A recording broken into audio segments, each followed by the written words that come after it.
Starfleet's decision to proceed with Operation Return was one of the largest gambles the Admiralty could have taken. Fleets were pulled from various different battle lines to assault a single target. It would also turn out to be an extremely costly battle, even if resulting in a Federation victory and retaking of Deep Space Nine. This confrontation would create a temporary power vacuum within the Federation territory, as the remaining ships from the operation would have to be redistributed to the various lines. Additionally, the losses taken meant that vessels would have to either be repaired or replaced.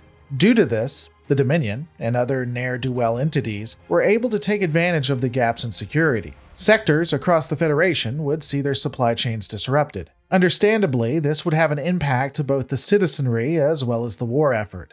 It was beginning to be felt at a major level.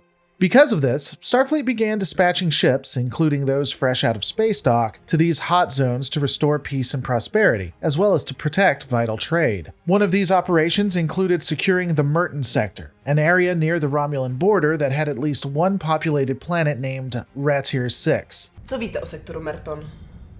Je to poměrně klidný sektor poblíž romulanské neutrální zóny. Poslední dobou už tak klidný není.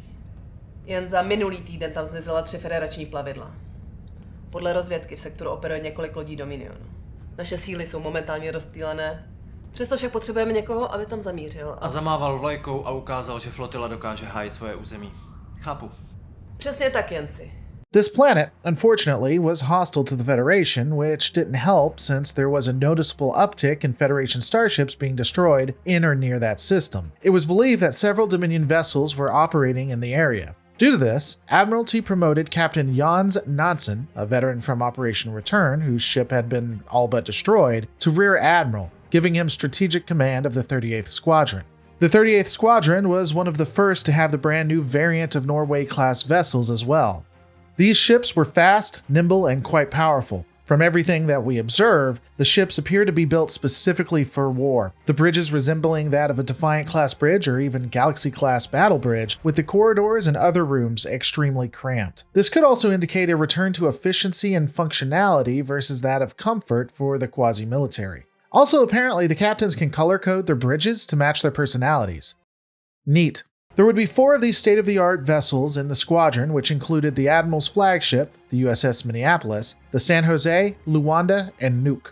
The newly promoted Rear Admiral's plan would be somewhat simple. He ordered all vessels to patrol a different part of the sector. This would ensure that the entirety of the area was covered. The different captains would be given discretion to engage or retreat if the Dominion were encountered. After an initial patrol, the squadron would regroup at Ratir 6. This was largely due to the hostile planet being a central and good staging point for the Federation to conduct operations. While all of this was occurring, Captain Tepler of the USS Luanda would be dispatched to Ratir in an attempt to broker some form of peace and understanding with the government. As stated, the planet was pretty hostile to the presence of Starfleet, and was none too happy that warships were patrolling in their space. The origins of the hostility is linked back to the USS Brittany colliding with a Romulan ship in the past, which caused fallout so bad that the northern continent of the planet could no longer sustain life. Needless to say, they did have a couple of grievances. We can't be sure why Captain Tepler was chosen exactly, but it may be due to her having bad dad jokes that she learned from another Vulcan. Ale pořád je to důstojnice hvězdné flotily. Znovu se potvrdí staré vulkánské přísloví. Jenom Nixon může do Číny. And with everything set up, the ships were dispatched on their various routes. We can't be sure if any other vessels encountered resistance, but we do know that the USS Minneapolis would engage up to 4 Jem'Hadar vessels. The Norway class could pack an extreme punch though, as the vessel effectively was able to destroy 3 out of the 4 ships before the Rear Admiral even got to the bridge. Maybe he just took the long way around. We can't be sure. Things were becoming dire in the battle though, as the Minneapolis was beginning to fold under the sustained fire. With shields down, the captain felt that they would only have 1 shot before the Norway-class vessel was destroyed. Přímý zásah do trupu, štíty selhávají. Torpéda jsou připravena. Máme jen jedinou šanci. Zaměřte se na jejich příď. Ruším ten rozkaz. Zaměřte se na spodní část trupu. Admirále. Splňte rozkaz. Ano, pane. Captain DeSantis would order the attack on the bow of the Jem'Hadar vessel, but would be instantly countermanded by the Admiral.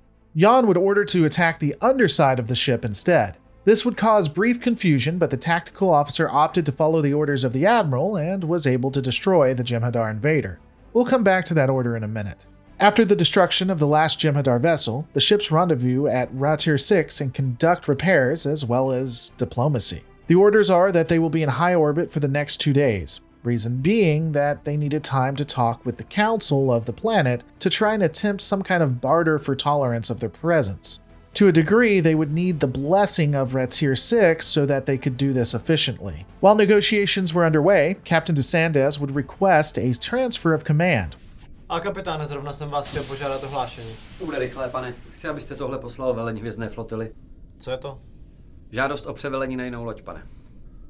To myslíte vážně, kapitáne? Naprosto, admirále. Which would surprise the Rear Admiral Nansen for some reason. Okay, let's get into it. The Rear Admiral, from everything we know, was a great captain, but he is a horrible admiral. At least for right now. I've done a bit of research into this, as well as reached out to fans who have served in the military. The Admiral should really have either had operational control of the Minneapolis, or he shouldn't have. It is really that easy. By allowing the captain to retain control and then countermanding him in the middle of a battle at a critical juncture is an absolutely idiotic thing to do. It causes confusion and hurts battle cohesion. The Admiral is as likely to get people killed in the confusion as he would have if he had just let the captain attack a stronger point on the enemy ship. And yeah, let's talk about that dynamic as well as the intelligence as well. Captain DeSantis is not just one of the captains the Admiral is over in this situation. He is the captain of the Admiral's flagship. This is the right-hand man of the Rear Admiral. Earlier, we see DeSantis reach out to Nansen to find out what the plan was. Pošlete zprávu kapitánům lodí San Jose, Luanda a Nuuk, ať se za hodinu dostaví na palubu Minneapolisu. Nadporučíku, Ano, pane. jaké máte plány s eskadrou? To bych raději probral se vším najednou. The Admiral declines wanting to talk to everyone. This, in my opinion, is again stupid. You should be giving DeSantis all of the plans as well as the intelligence. Also, why the hell doesn't DeSantis, hell, all Starfleet captains and tactical personnel everywhere know about these new structural weaknesses? If it was just discovered, then the Admiral should damn sure tell every one of them. And you can't tell me this would be some sort of super secret information Starfleet didn't want to disperse. I mean, hell, Starfleet likes losing, don't get me wrong, but not to that degree. Come on. The captain has every right to file a complaint and even request a transfer. If we assume that the Admiral had to take command in order to keep everyone on the ship alive, then he should keep operational control going forward. If he wants to return it to Captain DeSantis, then there needs to be a big event and the giving back of command needs to be substantial. The Admiral also needs to share everything he knows to prevent this confusion from happening in the future. This type of thing will ultimately result in people dying if it isn't resolved. And, of course, as is with Starfleet tradition, it isn't. However, there would be bigger problems, if you can believe it. While attempting to fill the peace agreement with the planet, the USS Luanda's second-in-command would be captured by the Dominion and forced to assist them. And Rena, an absolutely beautiful Vorta who may have a thing for Vulcan captains, would beam aboard to confront Captain T'Plur and discuss how she got there. Bezpečnost! Neklaďte odpor, kapitáne. A nesnažte se vlád o pomoc. Vaši lidé vás neuslyší. Jak jste se sem dostali? Naprosto jednoduše. Váš první důstojník byl velmi ochotný a poskytl nám prefixové kódy k transportu přes štíty. Denobula nejsou tak úžasná rasa. That's not how prefix codes work exactly. Prefix codes gain you access to the computer, but it doesn't mean you can instantly do anything and get away with it. In order for this to work, the Vorta would have to gain the prefix codes, gotten the shield frequency, or modulated them, disabled external sensors detecting transporter use without being detected, disabled internal sensors while transporting on the ship without being detected, disabled communications, at least locally, via the computer or through her fancy remote control without being detected, disabled the computer control at the captain's command level without being detected, and ensured no crew would see or visit the captain's ready room for a good 2 to 3 minutes. I mean, we're talking about the elites of the Vorta and Jem'Hadar here. They don't need to be at this random sector near the Romulan border. They need to be SIL Team 6ing Starfleet Command, if you ask me. And don't even get me started on letting executive officers have prefix codes for absolutely no reason.